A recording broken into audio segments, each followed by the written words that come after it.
नमस्कार मंडळी, मी शुभम मिस्त्री आज नवीन व्हिडिओमध्ये आपलं स्वागत करतोय। तर मंडळी आज आडवली गावात तुम्ही बघू शकता जो आचरा कणकवली हायवे आहे त्याच्याबरोबर लागून इकडे व्हाईट हाऊस म्हणून तुमका एक स्टॉप गावतो। इकडे बघितलास तर तांबळवाडी ह्या गावाचं एक नाव आहे, म्हणजे आडवली गावाची वाडी तांबळवाडी। जिकडे तांबळ म्हणजे तांबड्या मातीचं जास्त जी म्हणतात, म्हणजे तांबडी माती तुमका जास्त प्रमाणात आढळून येता अशा ठिकाणी नाव दिलेला त्या वाडीक तांबळवाडी म्हणून असा। तर या ठिकाणी एक तुमका बघू शकतास की या हायवेवरून जाताना या बोर्डाकडे येलास तुम्ही की राईट साईडला जाऊ डोंगरात तुमका एक भराडी देवीचा मंदिर बघू गावता। म्हणजे जसं आपला आंगणेवाडीचा भराडी देवीचा मोठा मंदिर आहे त्याचीच एक प्रतिकृती म्हणजे इकडे आडवली गावात तांबळवाडीतला एक छोटासा मंदिर आहे। थोड्या थोड्यात आपण आता मंदिराकडे जातलो। तर त्यासाठी मी आमच्या गावातले सहकारी माझे तर विशाल दादा आणि छोटू परब असे दोघांका मी आपण सोबत घेऊन जाणार आहोत। तर ते तुमका थोडीफार आता नंतरची माहिती सांगतेलच, तर बघू।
फायनली आपण या जागेवर पोहोचलो खाली, म्हणजे मंदिराच्या पायथ्याशी। आता इथून हळू या रानातली वाट बघित जाऊचा वरती।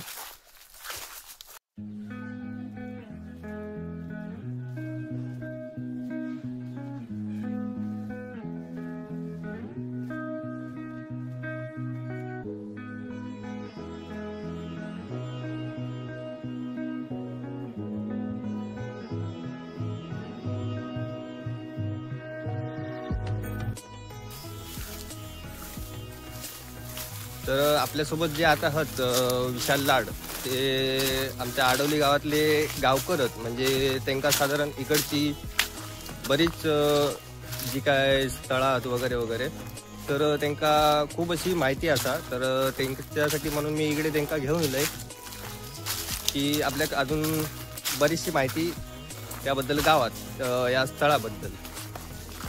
तर असं तुम्ही आता पुढे पुढे येलात की तुमका साधारण असं एक दृश्य दिसतला।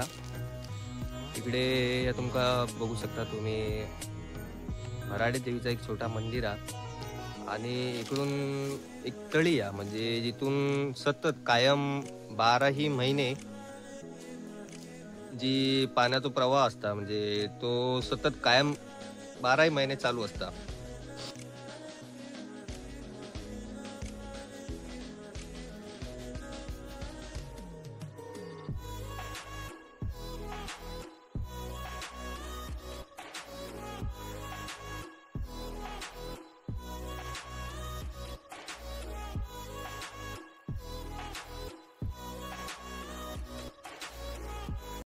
तर फायनली आपण आता डोंगर चढून वरती येलो। इकडे तुम्ही वातावरण बघू शकता, एकदम हिरवीगार झाडा वगैरे, एकदम प्रसन्न वातावरण तुमका बघू मिळताला। इकडे वातावरण कायम थंडगार राहणार। पण आता जे आमच्यासोबत जे सहकारी इलेत आमच्या गावातले जे गावकर आहेत विशाल दादा, तर त्यांच्यासोबत आपण आता थोडीफार चर्चा करूया।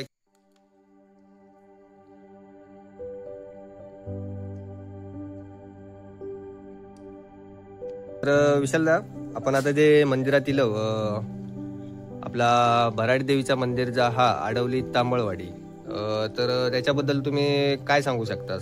थोडीफार माहिती तुम्ही द्यावा. नमस्कार, मी विशाल लाड. तर ह्या मंदिर जा आडवली गावात तांबळवाडी या वाडी येतात. आणखी ह्या जा ठिकाणा एक भराडी असं संबोधलं जातं, भराडीचं म्हणतात या ठिकाणा. तर ही जे देवीचं मंदिर म्हणजे ही जी देवी आहे ही स्वयंभू देवी आहे. पुढचा अजून एक म्हणायचा तर ही मूर्ती कधीपासून स्थित आहे वगैरे? ही मूर्ती म्हणजे कोणाला माहिती नाही, अनादी कालापासून अगदी एकांतात अशी जंगल परिसर आणखी राईत वसलेला अनादी कालापासून देवी.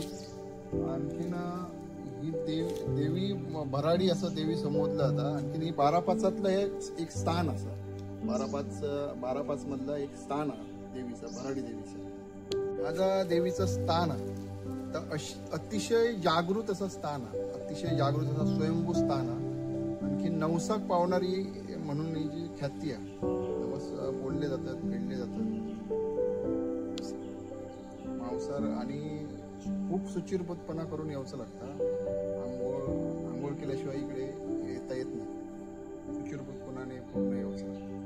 मार्च महिन्यात डाळपाचा कार्यक्रम असता, तेव्हा प्रसाद असता आणि गावातले लोक सगळे मिळून प्रसाद केलं असतं. या देवीचं स्थान अगदी निसर्गरम्य परिसर आहे. आणखीन त्याच्यात शांत वातावरणात अगदी एकांतात असं स्थान आहे देवीचं मंदिर अगदी उंचावर डोंगरात जरी असला तरी देवीच्या डाव्या हाताकडे एक तळी आहे. 12 महिने त्या तळीत पाणी असतं, स्वच्छ पाणी. उंचावर पाणी म्हणजे एक आश्चर्य आहे.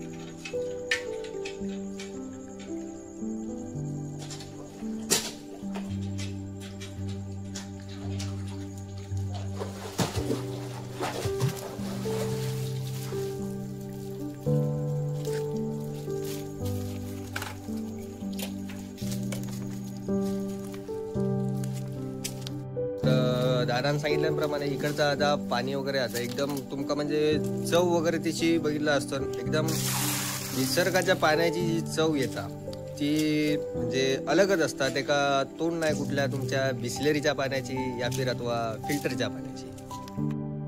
तर अशा प्रकारे जाता आमचा या भराडी देवीच्या मंदिरा, तर तुम्ही सर्वांनी बघितलं असंच.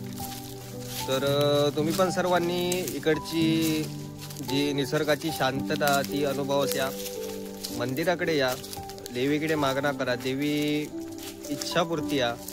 तुम्ही जा काय मागणा मागतास तर नक्कीच तुमचा पूर्ण होताला अशी आमची खात्री आहे. पण त्याच्यात फक्त एक अट अशी आहे की या देवीकडे आता जसा विशालदारांनी बोललो की देवीकडे येताना तुम्ही पूर्ण शुद्धपणे यावचा, तुमचे मन विचार शुद्धपणे यावचा. जसा की देवीकडे मांसाहार अजिबात चालत नाही, मद्यपान अजिबातच नाही.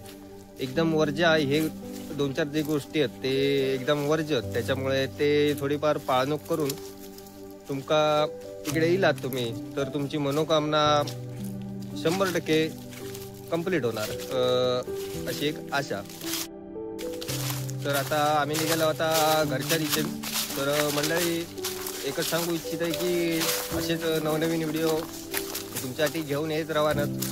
कसा थोडाफार मुंबई कामात असल्यामुळे वगैरे थोडाफार गावात येणं कमी होता, पण नक्कीच तुमच्यासाठी नवनवीन व्हिडिओ मी घेऊन येतच राहाल.